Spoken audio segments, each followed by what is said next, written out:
Assalamualaikum warahmatullahi wabarakatuh. Ketemu lagi dengan saya Hovifa Nuraufa dari kelas 11 Akil 4. Nah, pembahasan kali ini kita akan membahas pengelolaan aset. Yuk kita belajar bareng-bareng.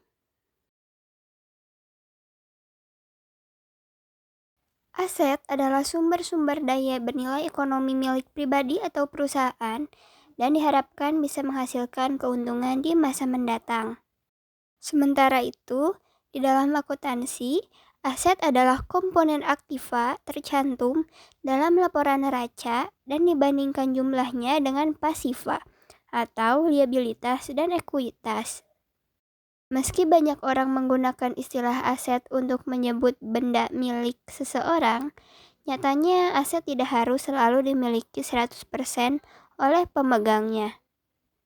Sebagai contoh, sebuah perusahaan memiliki mesin operasional yang kepemilikannya 100% didanai dari hutang. Mesin operasional tersebut tetap diperlakukan sebagai aset. Akan tetapi, sebagai gantinya perusahaan mengeluarkan biaya pembayaran hutang dari segi liabilitas. Selanjutnya kita akan membahas sifat-sifat aset. Yang pertama yaitu memiliki nilai ekonomi, sehingga dapat diperjualbelikan atau ditukar menjadi kas. Yang kedua yaitu dapat menghasilkan keuntungan di masa depan. Keuntungan tersebut dapat diperoleh dengan cara berbeda-beda, mulai dari melalui penjualan sampai pemanfaatan untuk operasional bisnis.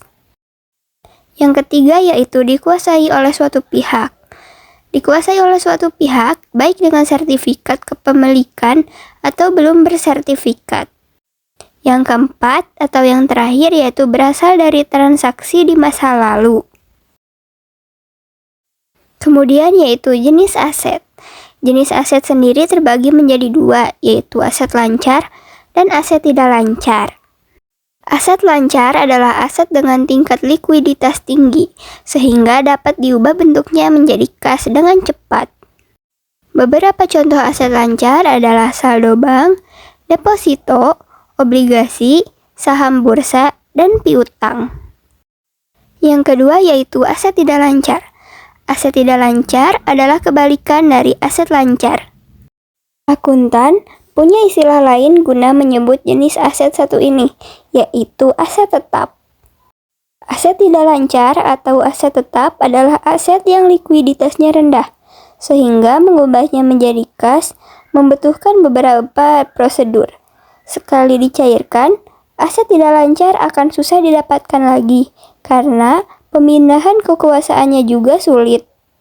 Beberapa contoh aset tetap adalah brand, merek dagang, data supplier, channel distribusi, bangunan, mesin, dan tanah.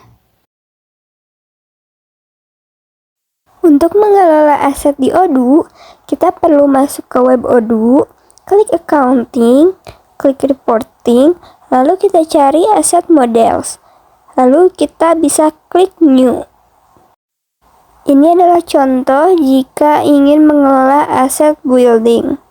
Untuk account-nya, account depreciation account-nya diisi oleh ACCD building dan expense account-nya diisi oleh depreciation expense.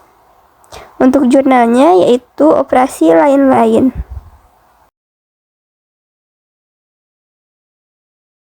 Nah, begitulah contoh pengoperasian dalam pengelolaan aset. Mungkin segitu saja yang bisa saya jelaskan. Mohon maaf apabila ada kesalahan kata ataupun pengucapan. Wassalamualaikum warahmatullahi wabarakatuh.